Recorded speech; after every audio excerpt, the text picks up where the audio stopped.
Hey guys, welcome back to the channel, episode 94 of Who Should You Choose, the video series where I go through the prior videos, comments, and questions and answer your hut lineup decisions. All right, so we'll take a look here as we get into episode 94. Guys, don't forget, if you guys are coffee drinkers, make sure you check out King's Coast Coffee. Use code NOSLEEVES, get 10% off.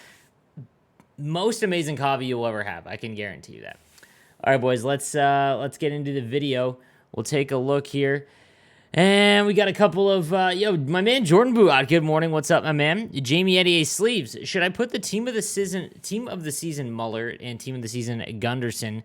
Team of the season Theodore would be my preferred option if I can afford it. Instead of 91 Theo Furry and Duncan Keith. It would give me Speedster, LL, and Heart and Soul, which would be that I would definitely go for that, especially if it gives you Speedster, Light the Lamp, and Heart and Soul for sure, man. That's just an added bonus. At this point, both of those cards are fine. Muller and Gunderson aren't significant, huge upgrades, but yeah, for sure, I'd make that swap.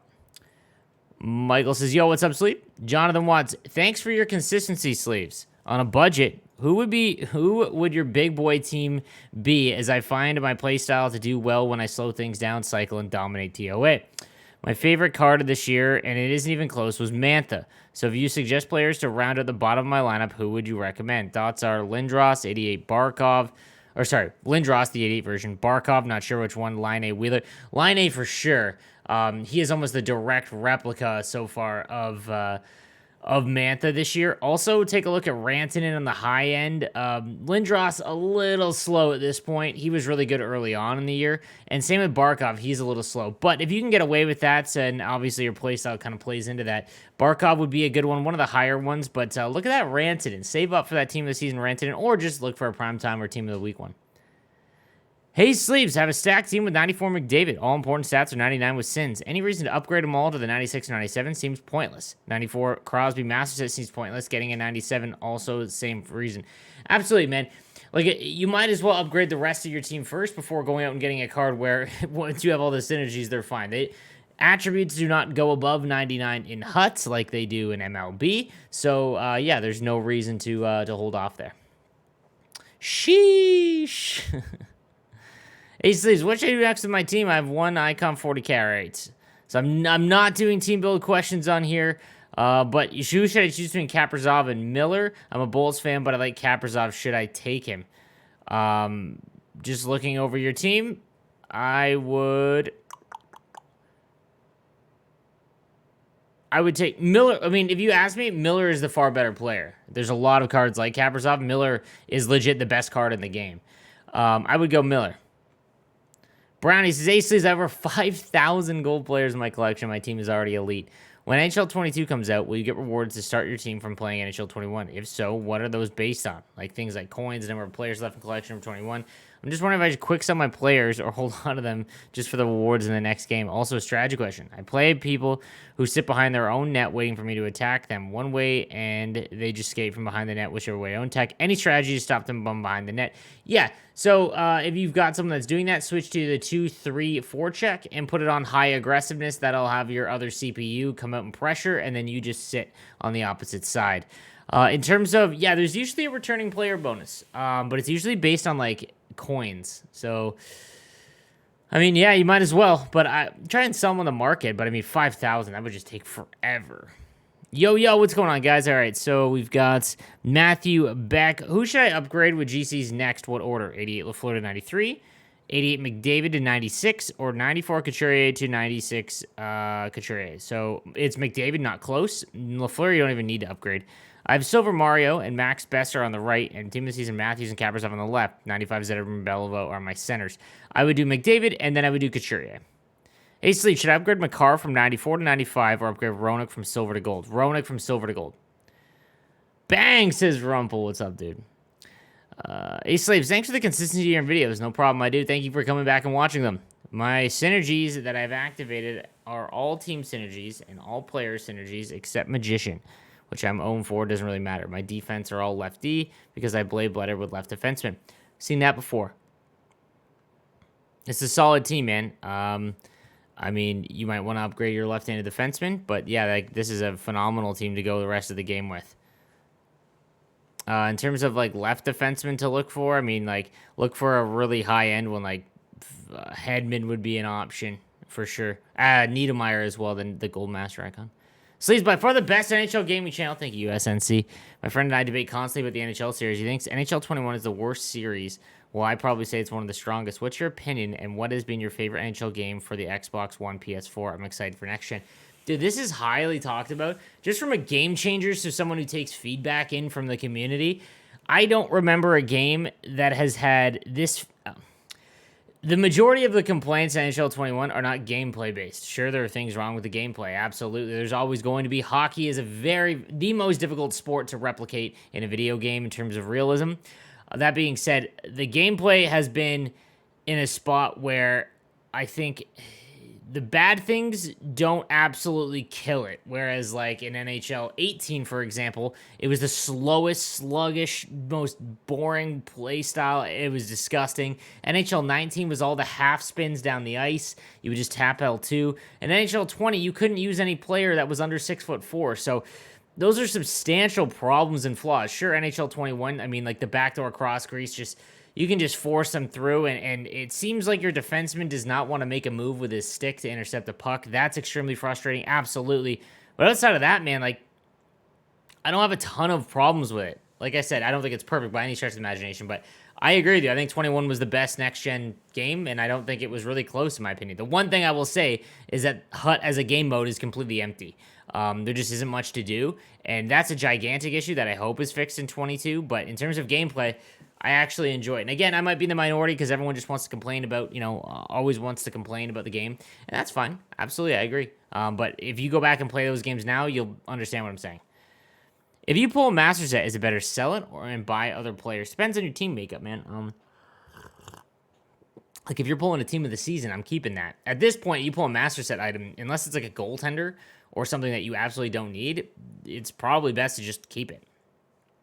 Should I get 9 GCs to upgrade my 94 style icon Ovi first, or get 9 to upgrade Silver Niedermeyer to gold? Ovechkin. That Ovechkin card is the best right-hander in the game currently.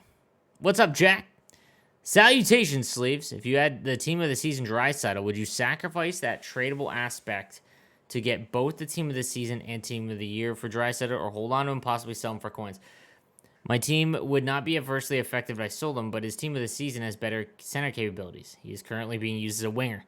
Also, love Aki so much that I'm still hanging on, but I've set aside this weekend to watch MLB videos. Looking forward to them, man. Yo, thank you, my dude. I am loving MLB, guys. And again, if you want to hang out on my streams, I go live at 10 a.m. every single day Eastern time. Link is down below.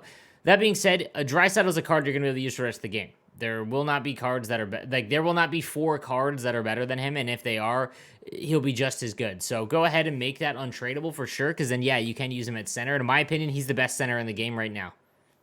Should I get Kaprizov or upgrade 94 Ovi to 97 first? Nah, Ovi to 97 first, because the speed that he gets at max is a significant upgrade.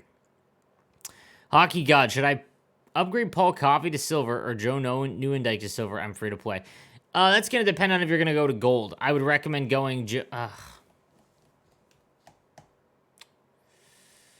would probably go Coffey, because once Coffey gets his silver, his gold, he's going to be very good, dude. Will you be able to get Kaprizov and Miller? You should be. The free way that we're given, I don't think you'll only be able to get one, but you'll definitely be able to make the other ones for sure. Hey, Steves, what breakout strats do you use when someone is using all-out attack and aggressive forecheck? When someone's using all out, you need to make sure that you get as many players close to you as possible, because what's happening is that they're just filling that ice that's in between you and your wingers. So if you're down low and you have leave zone early on or something like that, there's guys in between you. You're going to have to get lucky with a pass to get through a sauce off the boards, that kind of thing. What I would do is hit close support, and if you're in the bottom left corner, bottom right corner, look for your center first. If the center's covered, look at the winger. From Brad Ilston. So a while back, I posted the 95 Team of the Week Draisaitl on Tradeable and was wondering if his speed and acceleration capped at 91. Is he still a usable card at this point in the game? Obviously, the rest of his stats are maxed. He is 91 speed is awfully slow, but Draisaitl's shot seems to be absolute money. I mean, I would say he's usable, yeah, for sure. Unless you notice you're constantly getting beat with him, then yeah, you gotta move. Is it okay to start gunning for 98 or 90 or 98 Taves or Iggy at this stage of the game? For sure, man. I also, guys, I want to clear something up. Yesterday, or a few days ago, no, yesterday, I did a video on the best cards in the game currently, and I didn't include Taves and Ginley because I just don't think the cost is like worth it. Like, it's gonna be over $1 million for those when you can just not spend that much and get other high 90 cards.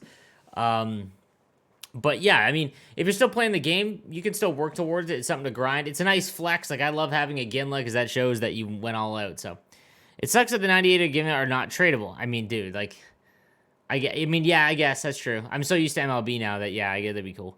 Only have 7 silver. Does anyone have this issue? I believe they're fixing that, or there's going to be a way to get another one. I saw a lot of people with that issue. Logan Corbiel, hey, man. There always seems to be more shades of... are there more ways to earn shades of summer collectibles? I have 3 remaining for Kaprizov and 1 challenge with SOS collectible back as a reward, but I don't get how to get the other 2. I believe it's Hut Rush, my man. Are we getting Team of the Season Stamkos? I don't think so, man. I mean, no, I don't think so. Morning Sleeves, wonder if you can do one next episode for a card that isn't out yet. The Team of the Season, Yossi versus Gold Bork. Okay, assuming that Yossi... Did Yossi get one? I don't know why I can't remember this now. It's off the top of my head. Goldborg will be good. I would rather have Yossi, though. Ian Hardy says, hey, Sleeves, Castle Wayne, thanks for everything this year. My man. You're by far my favorite streamer. Thank you, dude. I just picked up 98 Taves in my center, or 95 Coots, Taves, Fisher, and Lindros. Should I keep them in that order, or flip Fisher and Lindros the 3rd and 4th line? No, I think that's good. I think that's good. I think Fisher or Lindros down low again against the other weaker lines of other opponents is a better way because he is slow at the stage of the game. But yeah, no, I think that's fine. Kaprizov or Miller. Like I said, man, for the for the fun aspect and the fact that we didn't get him Kaprizov, but that 97 Miller card will be the best left-handed defenseman in the game for the rest of the year. Hey, Sleeves, thanks for everything this year. I need a good demon with Spark and have 550 coins. Who should I go for? D2 player? Dude, off the top of my head, I can't, like, really think of anyone. Look for anyone that's over 6 foot that's got, like, 95 at least speed with the distributor. Like, he could get up to 95. That's where my baseline would be. There's going to be a few out there, but yeah, that's, I can't think of any off the top of my head. All right, guys, so that is going to do it for all the questions today on who should you choose. Let me know what you think in the comment section down below if you want your question answered on the next episode. And, guys, if you ever want to come hang out, Twitch stream goes live at 10 a.m. Eastern Time. Have a good one.